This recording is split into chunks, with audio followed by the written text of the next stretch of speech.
I don't know. So what are you bothering me for? Yeah. Is my... In this video, we're taking a look at some of the most ridiculous excuses ever given for causing an accident, and you won't believe the audacity.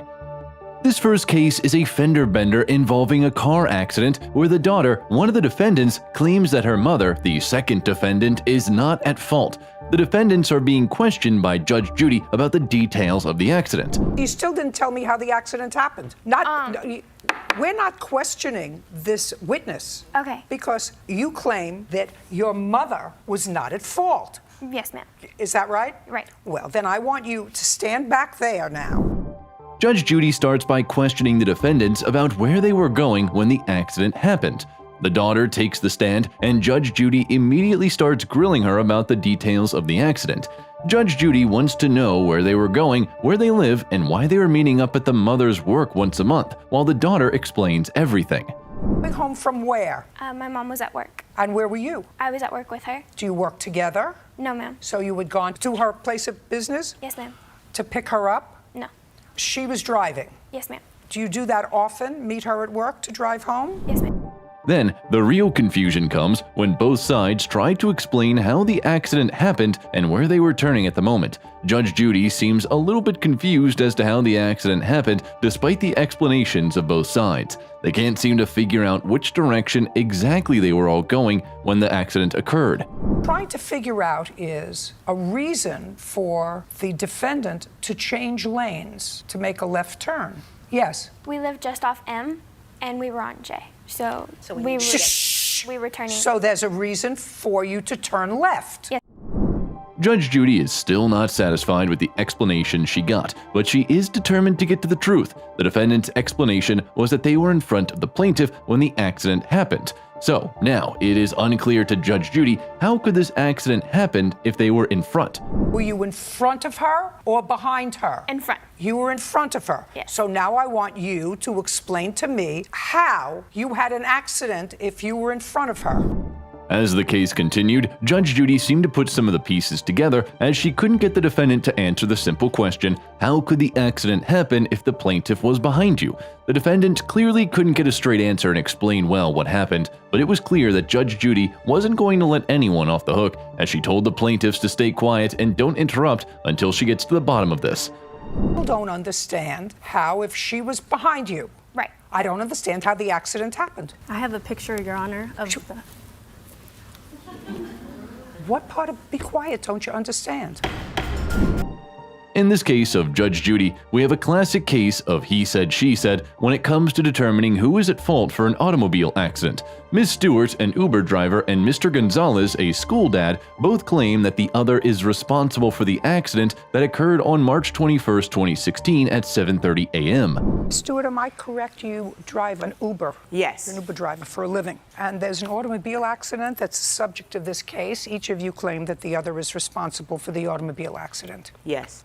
On what date did it happen? On March the 21st, 2016. What time? As the story unfolds, it becomes clear that the accident occurred as Mr. Gonzalez was pulling out of his driveway, and Miss Stewart, who was on her way to pick up an Uber fare, claims that Mr. Gonzalez hit her car as she passed by two parked cars on the right side of the street. But Mr. Gonzalez insists that there was only one parked car and that it partially obstructed Miss Stewart's view as she was pulling out of her driveway. So there were two parked cars there? Yes. Which partially obstructed the view of you coming out of the driveway? There was only one parked car, a white Toyota. Okay, so there was one parked car Yes. there that you saw Yes. as you were pulling. But the real kicker in this case, Mr. Gonzalez had no insurance, and not only that, he also didn't have a driver's license. He continually claimed that he had just purchased the vehicle the night before, and that's why he didn't have proper documentation, and said that at the time of the accident, he was just going to take care of that, even though at the beginning of the case, he said that he was taking his daughter to school. This had Judge Judy in doubt if he is telling the truth. As Judge Judy so eloquently put it, I don't care whether you just purchased it, you weren't taking it to the Department of Motor Vehicles. I told her I didn't have any of that because I had just purchased the car the night before that, and so I was on my way to do that. Just a second. So you told her you had no registration. Yes. You had no insurance. Yes. And you were driving your car. Yes, I had just purchased. Just a second. I don't care whether you just purchased it. You weren't taking. But it doesn't stop there. When Miss Stewart threatened to call the police, Mr. Gonzalez allegedly said, "We can handle this between the two of us. I don't have insurance and I'll pay for your damage." And to sweeten the deal even more, he even promised to pay for the damage with money he was expecting from school in the amount of $9,400. It was clear that he wanted to get away easily from this situation and not take responsibility for his actions and for not having the proper documentation for driving a car.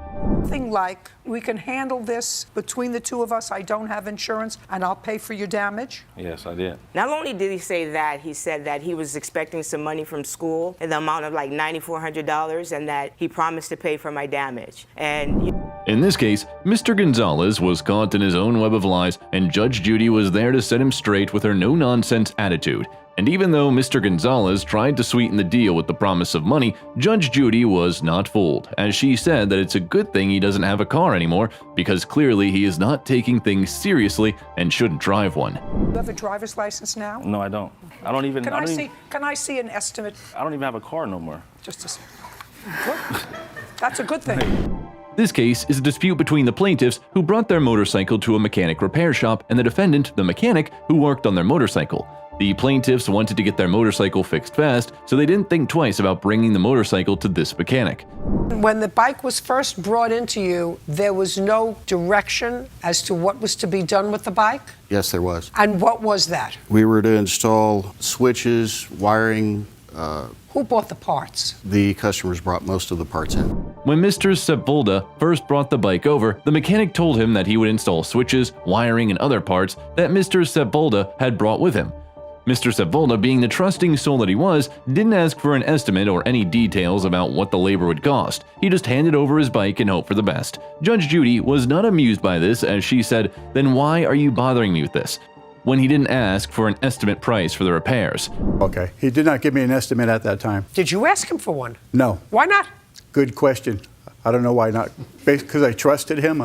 I don't know. So what are you bothering me for? Yeah. Is my question. How much did you pay him altogether? $2,000 and some change. $2,000? Plus, yes. The plaintiff claims that they got a verbal quote over the phone, which was for $500, but Judge Judy was quick to figure out that they had a mechanic do and repair other things as well, so that's why the estimated price probably went up. She didn't hold her breath as she scolded them and told them to keep it together. Show me the quote. No, he never had an estimate. It was verbal over the phone. And what did he tell you? He told me that it would be about $500 to put those parts in. Oh, but you gave him all kinds of other things to do. He told him, keep me updated as you keep progressing.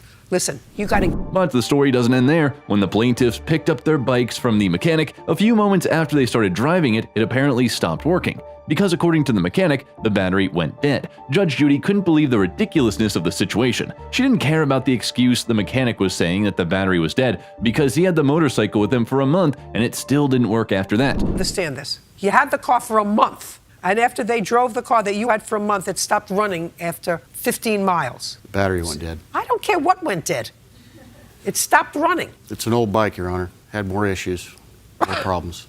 So, Judge Judy scolded Mr. Sepulveda for being so naive and trusting and told him that he should have never let the mechanic take the bike back after it failed the first time, especially after paying so much money for it. $900, the bike didn't work, and you were ridiculous enough to let him take it back. Under warranty, yes. It was not under warranty. What kind of warranty? He has a 30-day warranty on everything he works on. He didn't work on the battery. Yes, he did. Oh, you worked on the battery? Mr. Graybow. As the case continued, it was clear that both sides were making some ridiculous excuses on their ends to get out of the situation, as they couldn't give a straight answer as to how much the repairs were exactly and how much money they paid to the mechanic. We can see that Judge Judy was not really buying any of it and was totally over it. Where'd you get the $2,000 from? That was from all the previous work we did. He said it was only $900. At that point. That was the total. I thought you just told me that it was $900. Not total. That was his balance at the time. Because he made a few deposits along the way as we went. And don't forget to join us next time for more justice served on Judge Judy.